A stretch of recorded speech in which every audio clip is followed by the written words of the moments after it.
ہمارے آقا محمد رسول اللہ صلی اللہ علیہ وسلم نے فرمایا، اے میرے امتی، تم مجھ پر درود پڑھتے جاؤ، درود پڑھتے جاؤ، تمہارے درود پڑھنے کا یہ عالم ہوگا کل قیامت کے دن تو میرے سامنے ہوگا اور میں تیرے سامنے ہوں گا، اور تیرا ہاتھ میرے ہاتھ میں ہوگا، اور تیرا ہاتھ جب تک نہ چھوڑوں گا، جب تک جنت کا دروازہ نہ مل جائے۔ کہہ دو سبحان اللہ۔ درود شریف کی فضیلت ہمارے نبی نے بتا دی، کہہ دو سبحان اللہ۔ تو میری پیاری ماں بہنوں، درود شریف پڑھتی جاؤ۔ ایک بہت پیارا واقعہ ہے، ایک عورت بہت گناہ گار تھی، ایک مرتبہ کیا ہوا، اس کا انتقال ہو گیا، لوگوں نے اسے نہلایا دھلایا، غسل دیا، کفن پہنایا اور قبر میں دفنا دیا۔ کہہ دو سبحان اللہ۔ تو میری پیاری ماں بہنوں، سننے جیسی بات ہے، قبر میں جب اس کے پاس عذاب آ رہا تھا، جب اس کو سانپ کاٹنے کے لیے آ رہے تھے،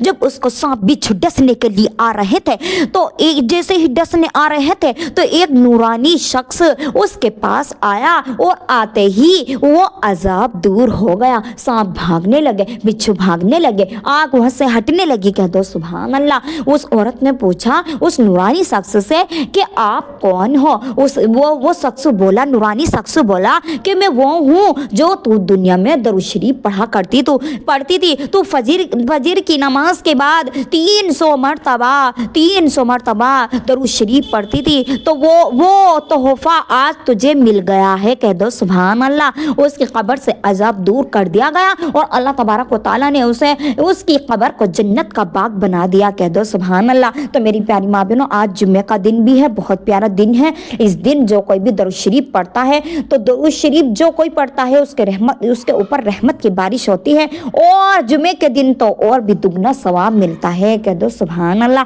تو میری پیاری ماں بہنوں، جمعے کے دن دعا کرے، اے میرے پیارے اللہ، جو اس جمعے کے دن دعا مانگیں گے، اے اللہ ان کی دعا کو قبول فرما لینا۔ اے اللہ ہم سب کے دلوں کو چین و سکون عطا فرما دے۔ اے اللہ اس آخری جمعہ میں، اے اللہ اس آخری سال میں، اے اللہ اس آخری سال میں ہماری دعا قبول کر لے۔ اے اللہ ہم سب کے لیے، ہم بہت گناہ کرتے ہیں، اے اللہ ہم سب کو نیکی عطا فرما، اور ہمیں اچھے عمل کرنے کی توفیق عطا فرما۔ اے اللہ اس جمعہ کی برکت سے، اے اللہ ہمارے چھوٹے چھوٹے بچے، اے اللہ ان کو حافظ قرآن بنا، عالم بعالم بنا۔